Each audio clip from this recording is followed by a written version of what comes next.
Hey, what's up, you guys? It's your girl Prissy Solo, and I am back with another review for Ready to Love.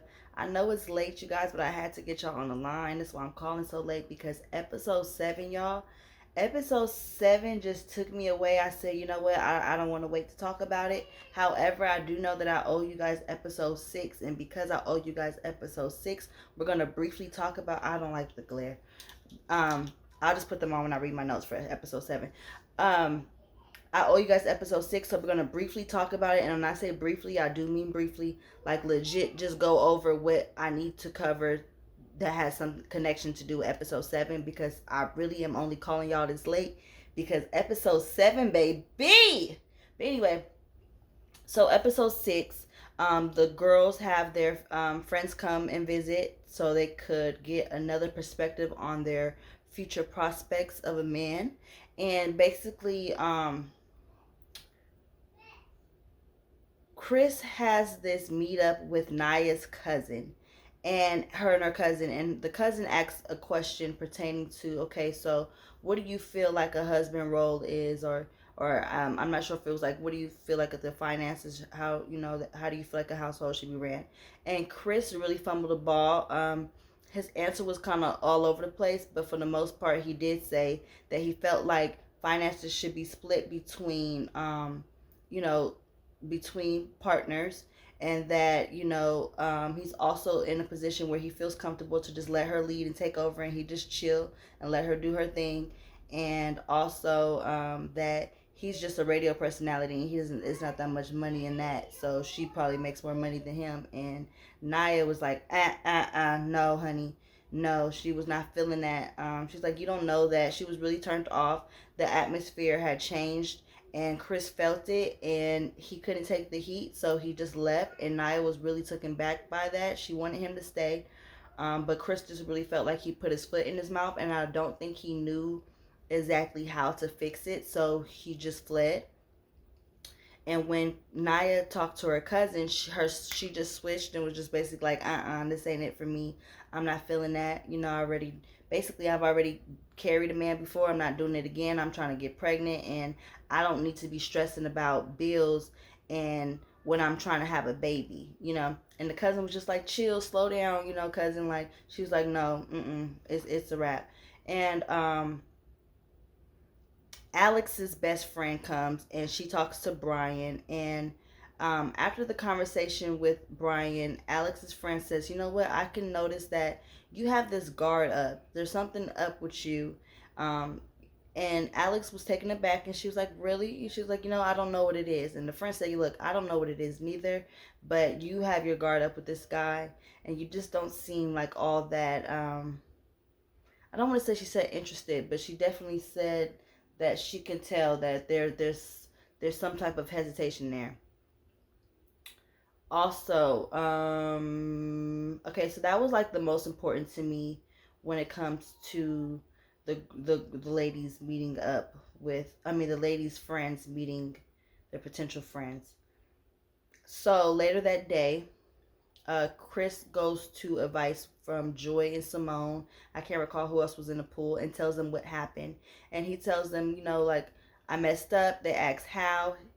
They tell them, they tell him, Chris, no woman wants that. That's not, some women don't mind. Joy said, look, I don't mind having a man to stay home, and I be the breadwinner, and he takes care of home.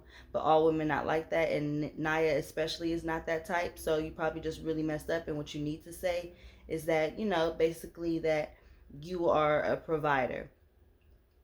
So Chris takes this information and goes to talk to Naya. But even when he talked to Naya, he still began to kind of fumble his words, because I think that he truly does not feel that it is a man's financial responsibility to take care of his wife. And so I think that he was having a hard time saying that, because he doesn't 100% believe that. But I do feel like that he liked Naya so much, he was willing to not just say it, but even in the long haul, be that man that she expects and that she wants and desires. However, once he didn't come correct the second time, Naya just completely shut down, and once again, the vibe was off. Chris said that the energy has shifted. So later on, well, not even that far later, Nia wastes no time just jumping in the arms of Edwin. And when I say jumping, she didn't literally jump, but she did kiss him, and she was being pretty aggressive because Edwin answered a question right. She asked the same question that the cousin had asked Chris about, hey, how do you feel? What is a man's role as a husband? And one of the things that he checked off was being a provider. And she just was like, checkmate. Yeah, me and Edwin have the connection. This is who I'm going for. Now, the problem with that is this. I've said it in the past on other reviews that the ladies do not do what the men do, and that's date other people in the home. They just stick to one person and they just, you know what I mean, are set on that. I noticed in this season that the ladies are different. They are looking at multiple prospects, but only when they are let down by their first or number one pick. Nonetheless, though, I'm proud of them for stepping up and playing the game the way it's supposed to be played, in terms of not limiting yourself and seeing what's out there and trying different pieces to and see if it fits your puzzle. Now, when Uncle Tommy meets with the ladies to decide who's going home,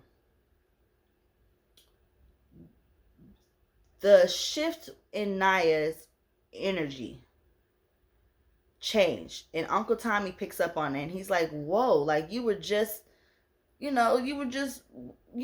Chris was just an item. She was like, look, I don't belong to nobody. And what my problem with Naya was, is not that you know what you want and you shouldn't settle. If you guys are still dating, it's too early. If this person, doesn't have it doesn't see things the way you do, then fine. I'm not going to shame her for that. I don't like how she went about it. You immediately go and throw yourself at Chris, okay? Which makes me think that we'll get into that part later. And then you go on, when they're in the room to talk about eliminations, you kind of just fed him to the wolves, like, and even Uncle Tommy was just like, dang, that's cold, Naya. And Naya was just like, okay, oh well, don't want him, sayonara. And that, I felt like, was just kind of like, you don't have to be so mean. Like, y'all remember that song Roses by Outkast? Caroline. I know you like to think your shit don't stain, but lean a little bit closer, see that roses really smell like boo boo ooh ooh. That's what it was giving, Naya. It was giving that. And unfortunately, Chris does go home, because he did put everything into just Naya. So once, just like with Brian with Alicia, once Naya said, hey, this isn't working for me, this isn't what I want, Chris was on the chopping block. And they sent Joy to do it. And Joy says that she wanted to do it because Joy and Chris are friends outside of the show. And she just felt like, I need to be the one to tell him, because this is my friend and I know that he's ready to love. And I know that he was all in it for Naya. You know what I mean? And granted, the way Naya was acting, she probably would have been rude. And however, I do feel like Naya should have been the one to have a conversation and tell this man what it is that turned you guys off, because there was a connection. I was rooting for you. We were all rooting for you. Anyways, so Chris was eliminated last. So now on episode 7, the tables have turned, and now a woman is going home, and the men are now back in a position of power. All right, so that was the end of my recap for episode 6. That's all I was giving. I was supposed to give y'all y'all own review for that. However, so much time has passed and I have a lot going on, you guys. I spent all day at the hospital with my fur baby. And then I have a exam tomorrow, and I wear a lot of different hats. So that's all I got, and got no more. But however, we are now about to start reviewing episode 7, and I did write down notes. I apologize for the glare, but I need my set of eyes, okay? Because I'm about to read my notes now. So Edwin says there's a connection with Nia, and her kissing him lets him know she's feeling him, but he's also feeling joy. Um, Nia is talking to Edwin when she shares she reached out to Chris because some podcast or something they discussed doing, and his social media account was deactivated. And Nia, it's just honestly too soon. Like it was just it's just too soon to reach out to him. Um, I feel like Naya doesn't leave any room for mystery when it comes to Edwin.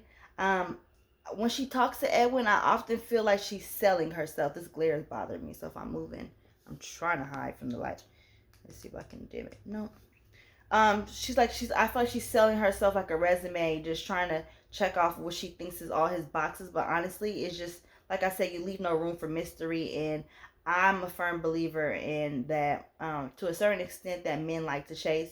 I mean, I'm not saying that it's all on them, and you just act like you don't even see them and don't like them, but you express to him how you feel, and the dynamic with Joy is way different. I feel like with Edwin, I feel like Edwin is the one who pursues Joy. When it comes to Edwin and Naya, I see that Naya seems to be the one that pursues Edwin, although Edwin does says he has a connection with her.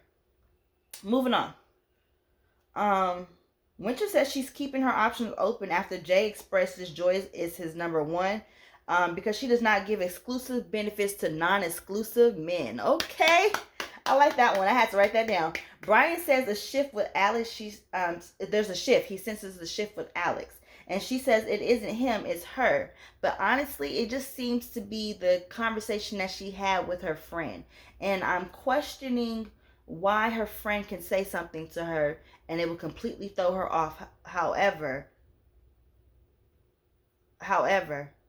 in this instance, I'm for it because um, Alex had on blinders with Brian, and I think the friend came in and was put something on her mind, and I don't feel like she should let that go. Anyways, so Brian's like, okay, so if what you want me to do? You want me to fall back? She like, no. He's like, you want me to fall to the side? She like, no. So I think that she does like Brian, but I think that she realizes that Brian's not ready to love at this time. Um, he isn't a great listener, she said, as well, but he talks a lot. And when she said that, I said, oh no. Because let me tell you something, that's a red flag for me. Not a red flag, it's a turn off, it's a deal breaker for me. Because I talk a lot, right? But I'm also a very good listener. I have my moments where I get chatty and I may cut somebody off, right? But I'm not, I'm by far a great listener as I am great at communicating. So for me, a chatty man is not a turn off, but a man who talks more than he listens is a turn off for me. Like, I can't express that any more than that. Like, simply put. Denise sees Kalfani boot up with Adriana and gets salty, okay? And Kalfani wants her to be more secure and allow him to weigh his options because she's allowed to weigh her options and he wouldn't trip. Okay? And he's like, I will respect it because that's what we're there for. Look, child, I feel like I've been saying the same thing to Denise these last couple of weeks. Don't lose your number one prospect because you can't control your emotions. Okay? Keep a player. Keep a player. When Rashid saw them, he just kept it moving. Head nod, keep it moving. Y'all, you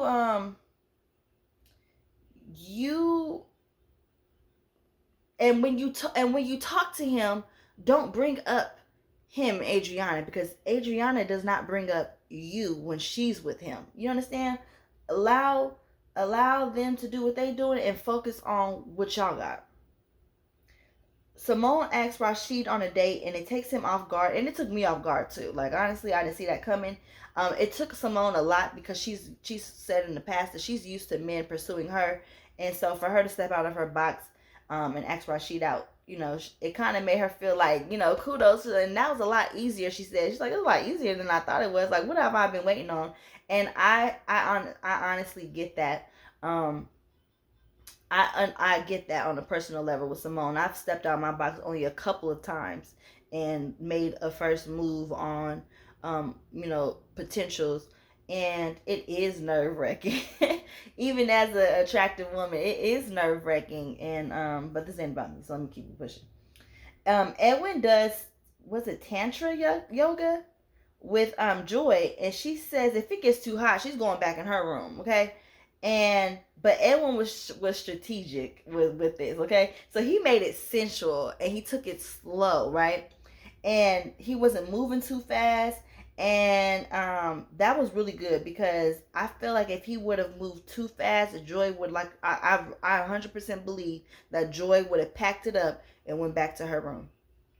So they shared a special moment, and I feel like I see something different with Edwin and Joy that I don't see with her and Jay in a good way. I personally don't.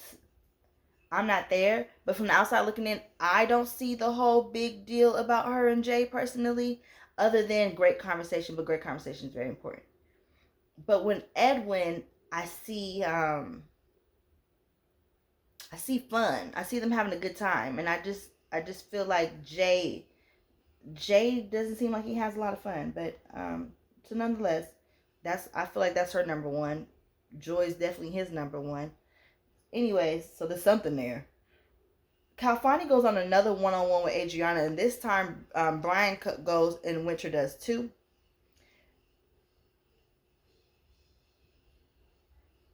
It worries me for Denise that Calfani may be kind of going a little bit more towards Adriana now. Like they're spending a lot of time together this episode, and I don't see him doing the same with Denise as he was prior. It seemed like it was more so Denise more, and now it's Adriana more. I think Adriana is pushing away Rashid too, with spending more time with Calfani, and Rashid feels it. And but anyways, let's get on to this one-on-one. So look, Brian is full of shit. Can we just say that? Brian, I gotta say it twice. Brian is full of shit. And I don't feel like Winter is going to fall for that weak ass game. I feel like Winter is, she's just too seasoned. She ain't gonna fall for that. Simone and Rashid go out by the lake and they are in the back of a pickup truck. It's not risky or nothing like that going on. It's like a cute picnic in the back of a pickup truck by the lake. And sparks are flying, but Rashid says that Adriana is still his number one. She hasn't topped that place. She's in the league as far as playing on the team, but she ain't the number one player. Okay, now Winter, you said Brian was superficial, right? But sis, you were drooling all over Anthony when he came out in those tight ass shorts. Okay, can we call a spade a spade? Everyone at this point is just trying to connect with others or trying to save their ass, really. Speaking of which, Alex plays ball with who was that? With Rashid, and she shares that her mom was involved in a car accident that changed her to the point where she needs 24-hour care, and her father stepped up and is her caregiver, and that is her role model of of a man. And I was just like, ooh, that's deep. And that's just real love. And I feel like what a great example to have, and what such big shoes to fill, but at the same time, for a man to feel, but at the same time, that, I mean, isn't that what marriage is for sickness and in health, So that's, that touched me. Uncle Tommy asked Brian if he knew this about Alex, when they're all talking about it, because Rashid is the one that brings it up, and Brian was like, no. And then Uncle Tommy was like, are you listening, bruh? Like, you hear her, but are you listening to her? Because there's a difference. And I was like, you better preach, Uncle Tommy. Uncle Tommy brings up Naya and the switch up, and Rashid feels some kind of way about it, and Edward actually says he does too. Like, it's a red flag for him. And Uncle Tommy wasn't feeling it neither. So it may result in Naya going home, because this is coming off as a red flag. Like, I mean, for men, okay, let's just get into it. It's between Naya and Denise, and I don't know who Naya is anymore. Okay, as of last week, this woman has done a complete 180. Okay, you thought I was gonna say 360? Not blue. A 180. What I found interesting was that okay, so listen, there's this newfound arrogance about Naya. Okay, I don't know where it's been, where she been hiding it, but she done put it out her bra. Okay, and she got it sitting on her chest. Okay, this arrogance. Um, I, Denise Denise just needs to loosen up, and because that is her only problem, she gets to stay. It's Naya that's going home. And as Rashid is trying to tell her, Naya does not even let Rashid finish. Okay? She tells him, go ahead and finish what you was about to say to that couch. And Rashid silly ass does it. But anyways, that's neither here nor there. Naya storms off, right? And the producers is telling her to come back. And she like, nah, y'all ain't finna embarrass me. And I'm thinking, embarrass you? Well, how the heck? If sending you home and telling you that you're not ready to love at this time, or love is not here for you at this house, is embarrassing. How do you think that Chris felt when he actually thought that he was vibing with a woman and the feelings were mutual? That's all.